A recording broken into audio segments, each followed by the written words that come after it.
And welcome into another episode of Tiger Territory, part of the Foul Territory Network, a Detroit Tigers podcast. I'm Kieran Steckley. With me, as always, is a man who knows file and trial is not great when it comes to taxes.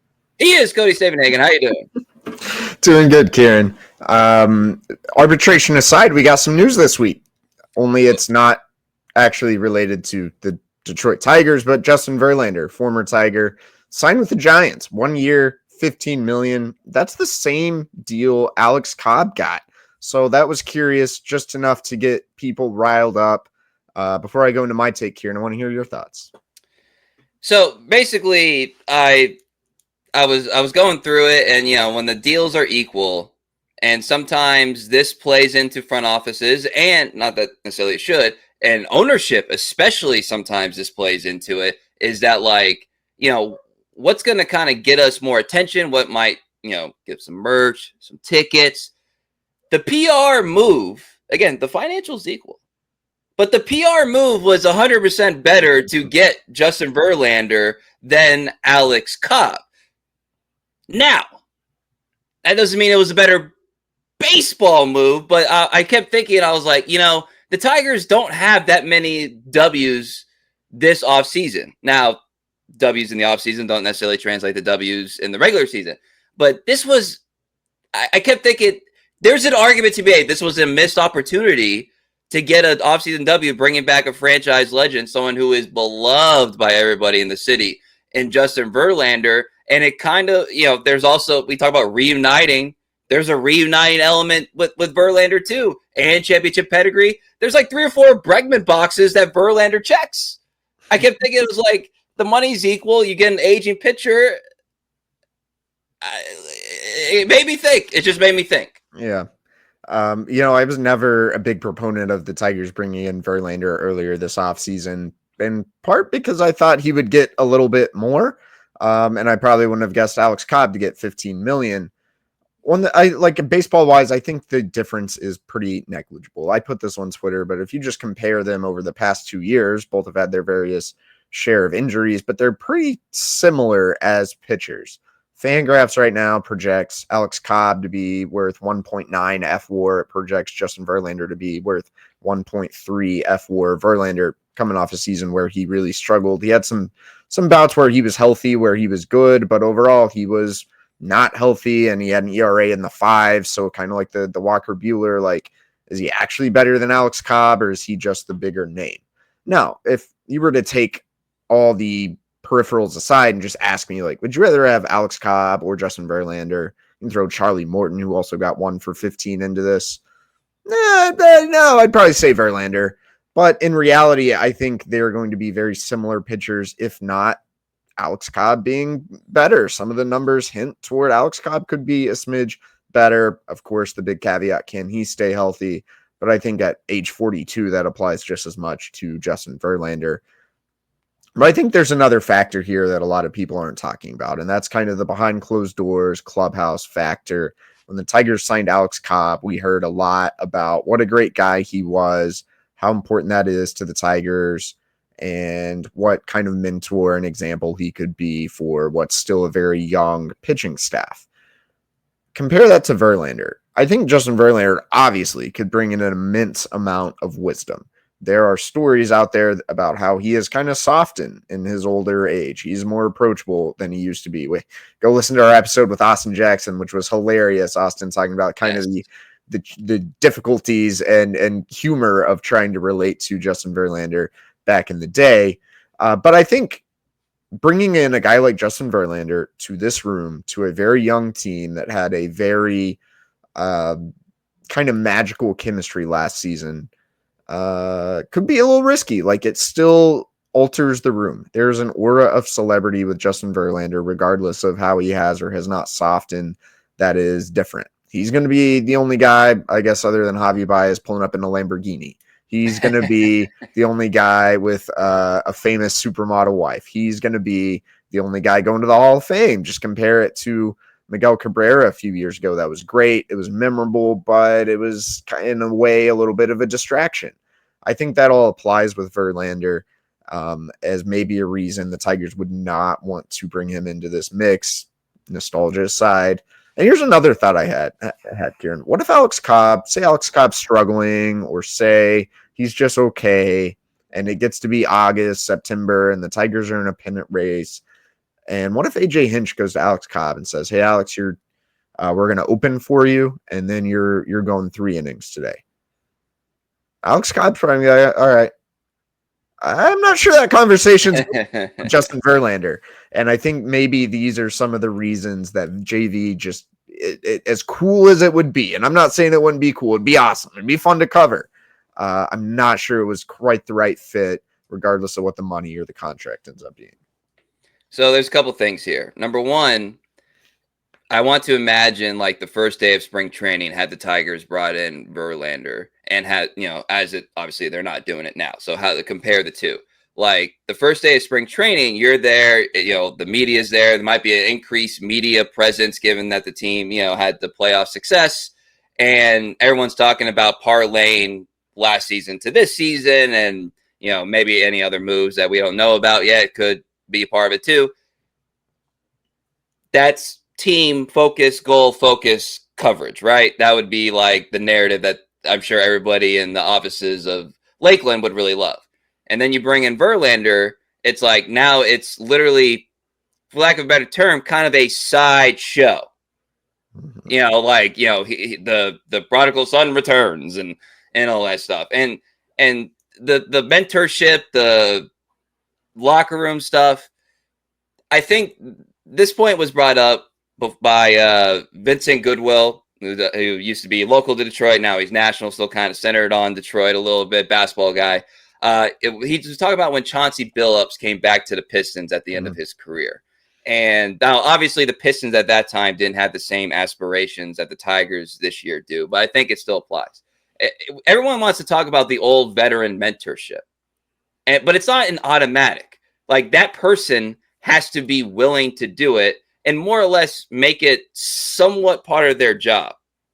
Not everybody does. And I have no idea if Verlander would want to do that. I'm not making any accusation. I'm just saying in general, like that person has to kind of accept that's where they're at in their career, in their life. And some guys don't want to do that. We're recording this on Sunday, January 12th. The Packers play today. Guess who didn't want to do that? Brett Favre. Guess who also didn't want to do that? Aaron Rodgers. Like Ben Roethlisberger didn't want to do it. Steelers played yesterday with our boy Mason Rudolph. So like these guys have to be willing to do it. And sometimes it takes a specific type of player. A lot of times not a Hall of Famer. And again, I'm just speaking in general here. And so like to assume that that Verlander would take on this like mentorship role could potentially be assuming too much. Now, maybe he would do it and everything would be hunky-dory, but the sideshow of it, I think, is more of a bigger deal. Whereas like Justin Verlander could be mediocre as the day is long. He's still going to be somebody that people are going to want to talk to, put a camera at in that clubhouse pretty much no matter what. And that is, again, something that the front office had to take in consideration. And it's not necessarily anything to do with Verlander's like fault or whatever. It's just the fact that he's a Hall of Famer. And the Miggy analogy is a great one too. Yeah. And out of fairness, I have heard some stories, guys like Matt Boyd, I think Daniel Norris in the past, talking about like Verlander was the guy who would take all the pitchers out to team dinner and pay, and he would like buy him suits back when players actually wore suits and things like that. So there were some like, even in 14, 15, 16, like some elder statesman elements to him. But yeah, it's like, I don't know, why are Hall of Fame players often not the best coaches? Like they see the world through a little bit of a different lens. I think Verlander is more open, is a little more approachable than he used to be. Probably still not Alex. Like it's just not as natural for him as maybe it is for like an Alex Cobb, though, to be the guy who's talking to everyone, who's kind of taking on the mentor almost over his own performance in a way. But we've harped on that plenty. There's another deal out there that I like better than both of these deals. It's Michael Lorenzen, 1 year, $7 million. I'm surprised he didn't get more. Lorenzen over the past 2 seasons, 3.78 ERA. He's thrown 283 innings. He's versatile. He can be used in different roles, but he's been really good. 4.6 B-WAR over the past 2 seasons. I'm kind of like, Michael, bro, what's up with your agent? You only got $7 million. I don't know if the Tigers wanted to run this back, but very good clubhouse guy. If you're to ask me which deal I prefer out of all these, it's Michael Lorenzen. Yeah, so that I agree with what you said there, especially at the deal, even though dollars don't matter, but it's obviously a better bargain for Lorenzen. He's younger. He's looking it up right now. He is 33, just turned 33. Happy late birthday, Michael Lorenzen. Great workout videos on Instagram, so I want to give him a shout out for that as well. Familiarity with everything, like I said, the versatility. That would have been great. I think that would have been, Michael Lorenzen. I'm not gonna say home run hire, but that would home run signing, but that would have been like, all right, that seems pretty nice there. But the larger issues not the right word, but the larger kind of premise that I'm sort of like gathering is that I wonder if like reunions, like we as media and fans kind of like gravitate toward reunions. Like it just like makes sense. There's so many players. Like there's only so much that the average person or even someone like you, Cody, can just know. Like there's only so much you can know. Like it's you can't know every single prospect of every single team, right? So the reunion stuff is something that we gravitate toward. To me, if you could have gotten Lorenzen for 1 for 7 or Verlander 1 for 15, and to our knowledge, maybe I'm wrong, but to our knowledge, there wasn't really a lot of sniffing around on those. Maybe there's not like a lot of reunion desire in this administration. That kind of parlays it into the next thing. The Tigers reunions keep getting kind of like semi-linked, somewhat directly linked to Jack Flaherty. And to my knowledge, there hasn't been anybody like you or your colleagues that are like putting that out there as like there's like real interest. It's kind of like national guys and how they kind of frame things. So like the Flaherty market is one that we're still kind of trying to figure out exactly. He's one of the, I don't want to say the last, I don't have a free agent list in front of me, but probably one of the bigger starting pitcher dominoes yet to go. Other than Roki Sasaki, he's the biggest. Yeah. So there you go. And like, there's a union element to him that we've talked about a million times. Like he's not just going to come for some quote unquote hometown discount, team friendly deal or whatever. But I there's like two things there. One, does this administration really believe in reunions? And two, with the Verlander thing and with the Flaherty thing, it seems like a lot of people, national media, are kind of linking the Tigers to starting pitching, and at least name-wise and somewhat performance-wise, like high-end starting pitching. Whereas I've never made that link as like a need. So like, am I wrong here about that? Like, what are your thoughts on like the actual need to add a starting pitcher? Yeah, I haven't heard a lot tangibly either way, other than one thing that was really tangible, which was Jeff Greenberg, Tigers GM, saying on the record at winter meetings that they were likely done seeking starters. Now, there's a caveat from Greenberg that was the typical, like, you never know, we evaluate all things or whatever, which kind of makes sense. Like, if there's a move at the right value, maybe the Tigers still would be in play for a starter. I've kind of not advocated, but said before, like, I don't know, man. If you're really trying to win the division, maybe go out and pay Jack Flaherty. I think it is highly interesting after a report from Ken Rosenthal and Will Salmon that Flaherty and Anthony Santander are open to seeking higher AAV, lower year deals. This makes me much more interested in Flaherty. If you could get him for maybe a 3-year deal that has opt-outs after 1 and 2, and in a way makes me more interested in Santander as well, although that's another conversation.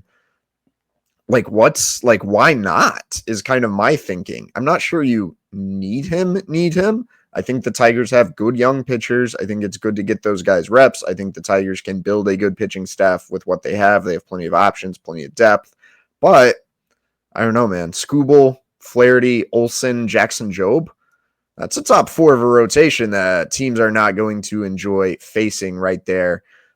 Curious why Flaherty's market has kind of diminished, though. I didn't think he was going to struggle getting paid at all because he was really good and at times dominant last season. the health issue looms, the back. The Yankees nixed a trade because of concerns over his medicals.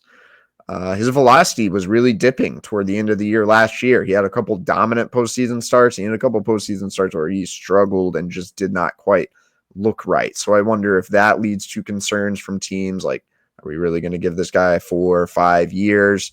But if his market were to diminish like that, I don't know, man. I could see a case in which the Tigers should be interested in Flaherty or maybe even other pitchers for as good of shape as they're in pitching wise. I think a little more solidifying the rotation couldn't hurt, especially if it's on a 1-year type deal where, hey, you could always trade this guy again. Yeah, the trade thing. That's part of the problem of the perspective is that like now the idea of signing somebody to trade somebody ought to be expired. Like like if the team is about winning the division championship, and like the 1-year deals for days. I don't think signing pitchers to 1-year deals is an indictment of like where you think your franchise is. I think that's in a lot of cases kind of smart strategy. And you have the ability, like if your rotation is too crowded, let's just say for sake, rotation is too crowded, you can trade Cobb. You're not really going to use him all that much. And so maybe you trade him for, some sort of prospect down the line and just kind of recap something with the asset when he becomes like a little bit of luxury. I don't know. It's just like these are scenarios that could very well play out. But it does bring me to something that we're not talking all that much about. And you had a little nugget here in your mailbag. If you're an Athletic subscriber, you can read it. And, it's about one Casey Mize. We've done the number 1 overall pick thing for Torque, and there's a little bit that we'll talk about a little bit later. Casey Mize is another one that, like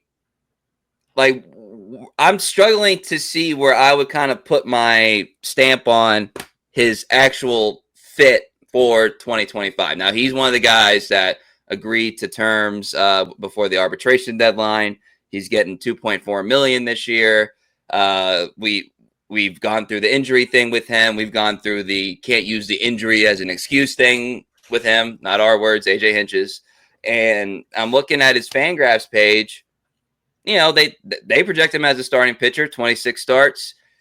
I have to go through all the numbers, but basically a 4.12 ERA, 4.14 FIP, and a 1.6 WAR. It's like, all right, well, kind of feels like there's something there a little bit. He is 27 years old. He'll turn 28 during the season. But as you said, it's a little crowded. And then if you add like a Flaherty type, it gets even more crowded. Like where are we slotting Casey Mize right now? Yeah, regardless of what else the Tigers do, I think Mize is going to enter spring training slightly on the outside looking in. Again, Skubal, Olsen, I think Job is very likely to make the opening day roster. I'm pretty sure the Tigers are going to try to give Kenta Maeda a run as a starter, and that leaves a million people maybe competing for and Alex Cobb. No, never mind. That's your 5. Otherwise, it would be Herter, Kiter Montero, Mize, Manning. We could keep going, kind of competing for one spot, hoping there's an injury, whatever. I think that's where Mize is. And I think Mize is maybe because of his age, a little more likely to transition to the bullpen. I could see a world where Mize looks pretty good coming out of the pen if he's able to go max effort. And I think the biggest key is, can he develop some consistency with the splitter, a pitch that has been just non-existent for him at times. And then toward the tail end of last season, started looking pretty good. Classic Casey Mize, just enough to be like, oh, maybe there's something there. But I like Casey. He's a smart guy. He's a diligent worker. It's just hard for me to get pumped up about him, and especially as a starter, because look at the peripherals, man. There's a lot of blue on his StatCast page. Does not miss a lot of bats. Does not get a lot of chase. He got hit really hard last year. His hard hit rate, bottom 8 percentile of all MLB pitchers. He did generate some ground balls. He does have some extension. I pair that with the eye test, which is like wildly inconsistent, but at times highly discouraging. I think it's become less like some good and some bad, and more like quite a bit of bad. And then every now and then you see the really good Casey Mize. I don't know what his future is, man. I think it's trending toward bullpen, but I don't know. The Tigers bullpen is also crowded. Matt Manning is also a great bullpen candidate. Um, but it's hard for me to see Casey Mize breaking camp as a starter. It would require a really good spring training, which he tends to kind of have, so that's worth noting. But it would probably require some help and maybe an injury or two along the way. You know, I'm going back to like all these various starts in my head about watching Casey, and it'd be kind of like in 2 to 3 batter increments, not necessarily like a whole inning, like 3 up, 3 down, but like 2 to 3 batter increments. You see the sequencing and you see the stuff, and you're like, all right. And then like the next 2 or 3, it's the slider isn't breaking, and then there's a double in the gap, and you see the same Casey Mize face after all these, and you could tell like this is somebody who's thinking it through, maybe a little bit too much, if we're being honest. So like, could he mentally not this? That makes it sound worse than what I mean.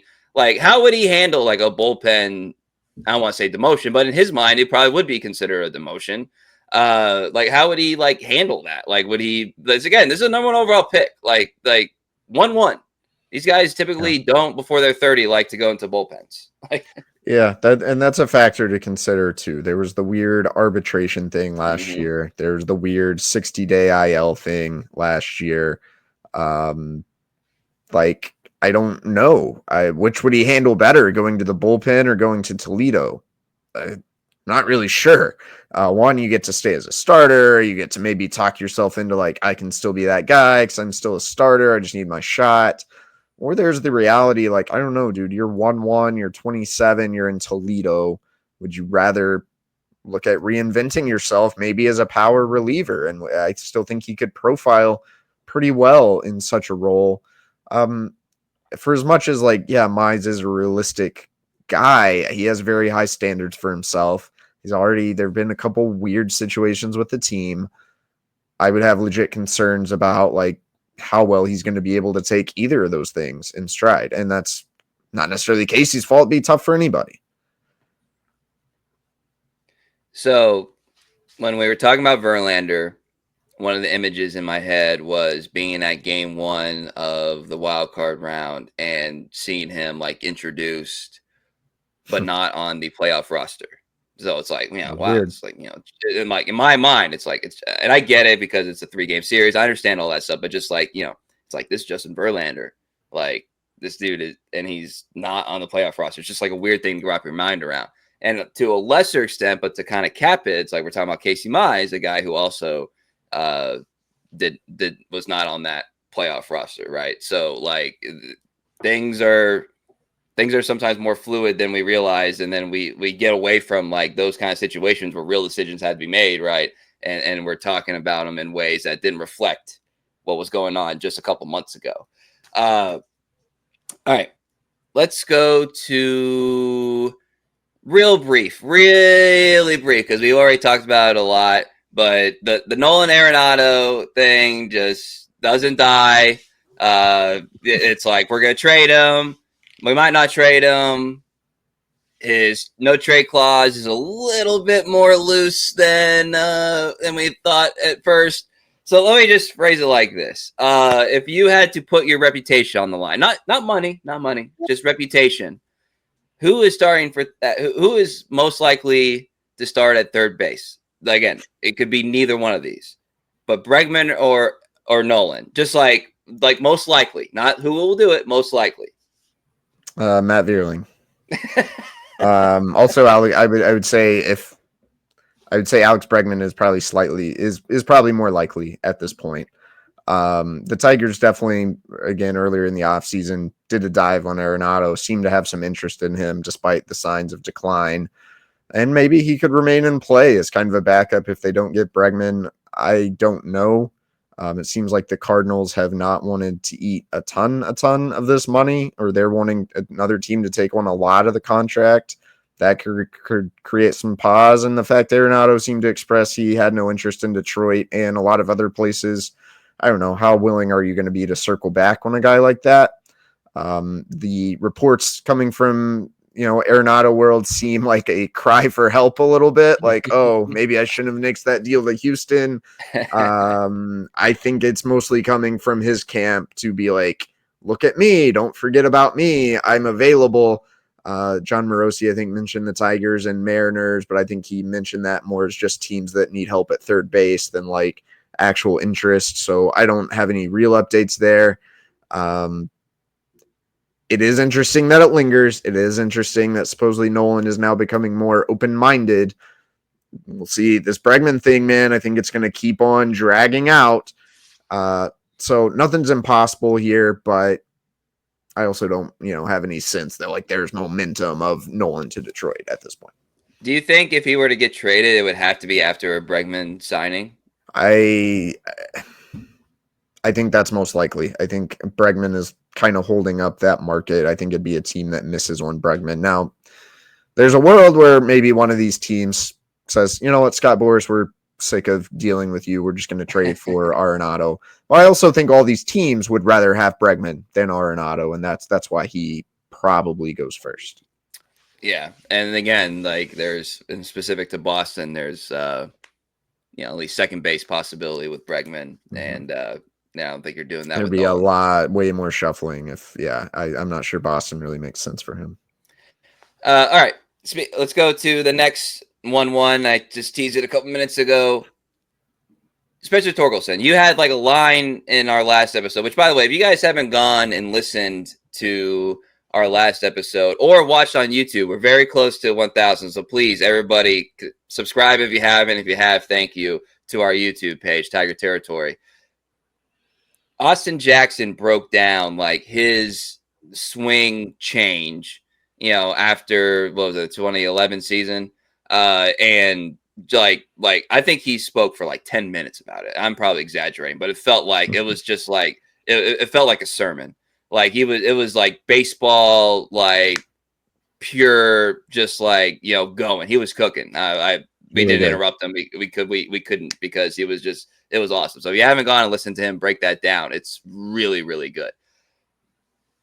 Torque is going through some swing mechanic stuff as well. You laid that in that episode. You said it on the mailbag. So I know there's not like much to report per se, but just like, I guess if you could just kind of like elaborate a little bit, because I'm that sparked my ear. Is that okay? So like, what, he's not being metaphorically left for dead by the organization if there's like this much kind of resource put in a guy that seems to be left out in the cold a little bit. Yeah, I think here's an actual small bit of tangible insight for once. And I think it's a reminder that although the front office and the coaching staff and the training staff are all closely linked, they sometimes do have to operate as like separate branches of government. The front office made a decision to move Colt Keith to first base, which puts Torque in a bad spot. But that doesn't mean the coaching staff and everyone else in the org aren't working just as hard with Torkelson as they were before. Torkelson spends his offseason in Arizona. Some of the Tigers hitting coaches live out there. I was told there's a lot of work going on with Torque and probably with other players too. But like there are people whose whole jobs is to get these players better, and Torque's a big part of that. It's trying to improve his swing path, cover more of the plate, be direct to the ball, get to his power. And a reminder of something the Tigers do really well right now is like incorporating a third branch of government, which is kind of the biomechanics realm. So in order to get him to execute this swing path, it's starting in the weight room. It's starting in the gym, strengthening his core. I'm not going to get into the total nerd aspects of it. Maybe Torque will talk about it in spring training, but basically trying to get his body to be able to better execute these movements. We've heard a lot about that with Tigers pitchers in the past. They do it with hitters too. So they're hoping what Torque does in the gym that's beyond strength, it's probably more like functional movement type stuff, can translate to the batter's box and thus improve his swing. That's just a small kind of tidbit that shows you how these teams actually work, how many people are involved, and the resources still devoted to really every player in the organization, no matter their standing. And I don't think the Tigers operated in quite that way where everything functioned together before Scott Harris. Yeah, well, again, another example of it takes a village. And if you're like the optimistic type, like maybe there's another chapter to be written with Tork's Tiger career. Like, I don't know, like crazier things have happened. We're all assuming a lot of things going into this year, which is honestly one of the things you could say is part of the problem. Tigers shine. I mean, like national perception. I'm not saying this is not my opinion. This is what people are writing. National perception. They're looking at the Tigers is like, all right, they were a fun story last year, and how are you going to parlay that? And it's Torres 1 for 15, Cobb 1 for 15. Offseason's still young. I understand that, but like you got guys like Ken Rosenthal, some of the most respected voices in like the game, so being like, you're not, what's next? And some of that has to do with Bregman, some of that has to do with some of these other guys that they've been variously linked to, and it's a real thing. Like your colleague Jim Bowden gave the Tigers a C grade right now. Says it projects them at 4th place, in the Athletic. And again, it's January 12th. I understand that, but like the Tigers are not being looked at right now as a next team, which is what we were talking about just a couple months ago. Right. I think it's hard to argue with the C grade. It's a little bit of a like the semester isn't over here, so they could bring that grade up if they really ace a big test or two coming. But it's been uninspiring the longer this Bregman thing plays out. I mean, I don't know. If he takes less money, less years, Tigers aren't the only team that's going to like that. There are definitely more moves out there on the table. We haven't spent most of this episode on a soapbox, but yeah, man, like the team is going to have to do more if they want to project to finish atop this division. It's wide open. I don't know that I'd pick them for 4th, but this current roster, I don't think I'd pick them to win the division either. And they're not the only team. Ken pointed out Baltimore. The American League is as open to be got as it has been in a long time. Like a long time, in my opinion. I'm trying to go back like my various decades on this planet. But it does feel like able to be got there. The Yankees are depleted. We talked about it earlier. It's like all these teams that either are stagnant or not necessarily making big moves. Juan Soto goes to the National League. There's still opportunity here. And look, maybe these guys develop all these young cats and, everything's all good. But I'm just telling you what the national perception is. And that plays into a lot of like, why aren't they on national TV more? Why aren't they being talked about more? It's these kinds of things that we're going to point to looking back as to why they're not more. What are you talking about, Kieran? They're on ESPN opening day. It's all about the Tigers. It's not about their opponent on the West Coast. Who plays on that team? Just Babe Ruth and Willie Mays and a couple other good cats. All right, well, we'll wrap up here. Fun discussions. I've been looking to kind of talk pitching for a while, Cody. So I'm glad we were able to do that here today. I want to remind everybody you can follow us on X at Cody Stavenhagen. I'm at Kieran_Steckley. Pod page is at Tiger Territory _. We are near 1,000 subs on YouTube. That's a threshold that they use to measure. It's not my threshold, so like that's why we're focusing on it. So that's what they tell us to focus on. So we're very close. Thank you if you have. If you haven't, please do tell your mom, tell your sister, tell your brother, tell your dad to subscribe to us on YouTube. It will go a long way to us growing this podcast. And I don't want to give anything away, but the people at Foul Territory have some big ideas for us. So I'll just phrase it like that. So I want to thank everybody for listening. Apple, Spotify, YouTube. You know the deal. For Cody Stavenhagen, I'm Kieran Steckley. Everybody have a great